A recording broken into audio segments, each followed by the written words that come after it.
আল্লাহকে নিয়ে কথা বলে, কেউ যদি নবীজি সাল্লাল্লাহু আলাইহি ওয়াসাল্লামকে নিয়ে কথা বলে, তাহলে আমরা দেখতেছি তাকে বিস্তৃতভাবে দমন পীড়ন করা হচ্ছে। মহান আল্লাহ তাআলার যে এখতিয়ার, এইটা আপনি নিজের হাতে তুলে নিচ্ছেন কিভাবে? আপনি কি নিজেকে আল্লাহর সমতুল্য মনে করতেছেন? আমরা আবুল সরকারের মুক্তির দাবিতে আজকে আমরা একটা সংহতি সমাবেশ, আমরা এখানে সমাবেশ রেখেছিলাম। একই রকম, একই টেন্ডেন্সি আমরা এখন আবার দেখতেছি যে কেউ যদি আল্লাহকে নিয়ে কথা বলে, কেউ যদি আল্লাহর কটূক্তি করছে, এবারে তো গ্রেফতার হইছে অন্তর সবরে মারা সবকিছু কি লিখে এটা তো বিশ্বের কাছে ব্যাড মেসেজ যায় কথা বলে। যে অন্যায় করছে হে হয়তো তওবা করবো, নাইলে তার আইনে বিচার করবো। উনি জেলে আছে কিনা? তো অন্য বাউল থেকে যে ফিটান যে শুরু করছো, এটা কোনটা? তোমার কথা সবাই চলতে। আমার মনে হয় যে আস্তে আস্তে আমরা ওই জায়গায় যেতে পারবো, যে জায়গায় আমরা বলবো যে আমরা একটা করাপশন ফ্রি সোসাইটি। যারা বাউলদেরকে অ্যাটাক করেছেন তাদেরকে খুব দ্রুত অ্যারেস্ট করার নির্দেশ দেওয়া হয়েছে। আমরা তো সবসময় আমাদের আশাটা কি যে এটাকে আমরা সারা দেশে মাজারে হামলার প্রতিবাদ ও বাউল আবুল সরকারের মুক্তির দাবিতে সমাবেশ ও বিচার গান হয়েছে।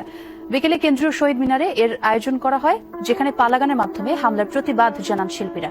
সমাবেশে যেতে ভক্তদের বাধা ও হুমকি দেওয়ার অভিযোগও করেন তারা। এরা দীর্ঘ যুগ যুগান্তর চলতেছে, কিন্তু সীমা লঙ্ঘন করার পরে আমার আল্লাহ ধরে বসছেন। কি আল্লাহ ধরায় দিছেন, সীমা লঙ্ঘন করলেই ধরা পড়ে যায়। সুপ্রিয় দর্শক, আসসালামু আলাইকুম রহমতুল্লাহ। আশা করি সবাই ভালো এবং সুস্থ আছেন। স্বাগত জানাচ্ছি আমাদের আরও একটি নতুন ভিডিওতে। সুপ্রিয় দর্শক, ভিডিওর থাম্বনেল, টাইটেল, ভিডিওর কিছু অংশ বিশেষ দেখে আপনি ইতিমধ্যে বুঝতে পারছেন আজকের ভিডিওটি কাদেরকে নিয়ে আমরা সাজিয়েছি। সুপ্রিয় দর্শক,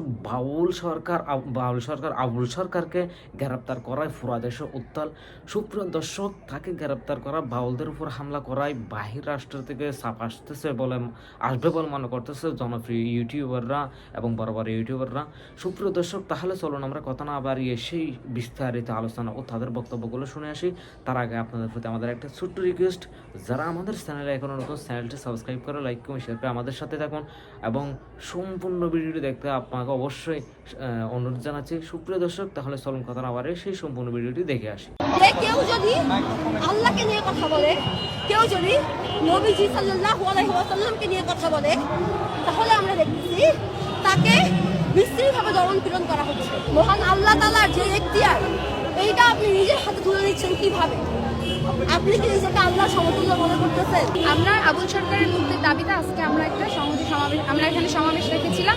ঠিক একই রকম, একই টেন্ডেন্সি আমরা এখন আবার দেখতেছি যে কেউ যদি আল্লাহকে নিয়ে কথা বলে, কেউ যদি নবীজি সাল্লাল্লাহু আলাইহি ওয়াসাল্লামকে নিয়ে কথা বলে, তাহলে আমরা দেখতেছি তাকে বিস্তৃতভাবে দমন পীড়ন করা হচ্ছে। আমি নিজে একজন মুসলমান হিসেবে আমি বুঝতেছি যে এটা খুবই সেন্সিটিভ বিষয়। সবারই কষ্ট লাগে, আপনার কষ্ট লাগে, আপনি তাকে অ্যাভয়েড করেন না। আপনি আপনার ফ্যামিলি মেম্বার সবাইকে বলেন এই আবুল সরকার সে ধর্ম বর্ণনা করে, তার গান আমরা শুনবো না। আপনি কে এই দাবি জানানো সেখানে গান গাইতে দেওয়া যাবে না? আপনি কে এই দাবি জানানো যে তার ভক্তদেরকে মারতে হবে? আল্লাহর সাথে সে অবমাননা করছে না, লানত কে নাজিল করবে? লানত নাজিলের এখতিয়ারটা কার? আপনার। লানত নাজিলের এখতিয়ার কি আমার মহান আল্লাহ তাআলার না? আপনি মহান আল্লাহ তাআলার যেই বিধান, মহান আল্লাহ তাআলার যে এখতিয়ার, এইটা আপনি নিজের হাতে তুলে নিচ্ছেন কিভাবে? আপনি কি নিজেকে আল্লাহর সমতুল্য মনে করতেছেন? এখানেই তার মুক্তির দাবিতে মিছিল সমাবেশ করা হয়েছে। সেখানেই তৌহিদি জনতা, কখনো শিবির হামলা করেছে আর কি। এবং আমরা গত 2 দিন আগেও দেখেছি যে খুলনা এবং সিলেটে তারা সমাবেশ করতে দেয়নি। আমরা আবুল সরকারের মুক্তির দাবিতে আজকে আমরা একটা সংহতি সমাবেশ, আমরা এখানে সমাবেশ রেখেছিলাম। পাশে জুলাই মঞ্চেও তাদের সমাবেশ রেখেছে। আমরা আমাদের সমাবেশ করছি, ইতিমধ্যে তারা কয়েক মাইক নিয়ে এসে স্লোগান দেওয়া শুরু করছে এবং আমাদের ধাক্কাধাক্কি।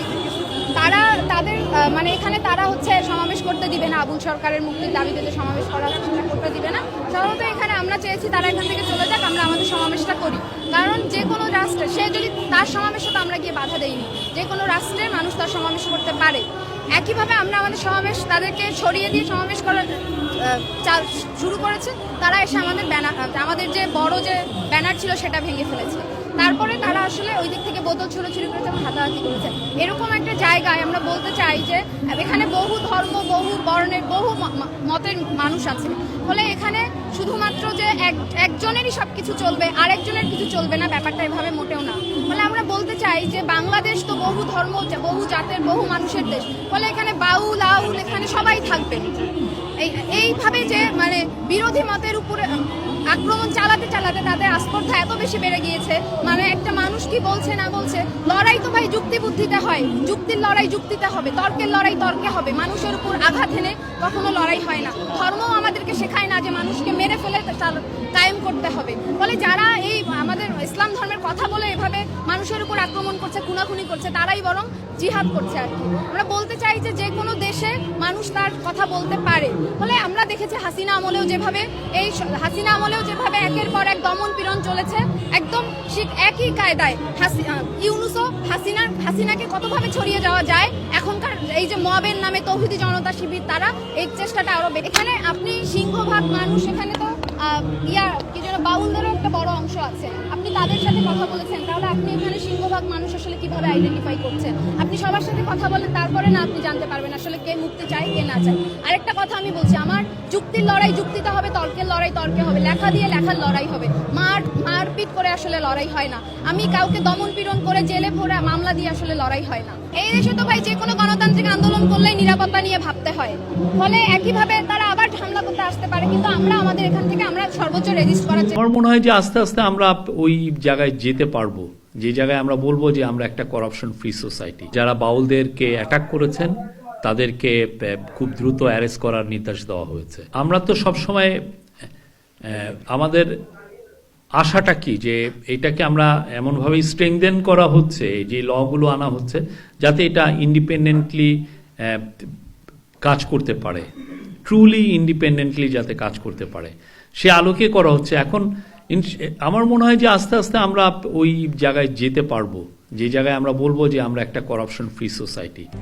RICL TMX, যুগের পর যুগ স্থাপনা থাকে মজবুত। সেক্ষেত্রে দুদককে আরো স্ট্রেংথেন করা হবে এবং সে আলোকেই এই মেজারগুলো নেওয়া হয়েছে।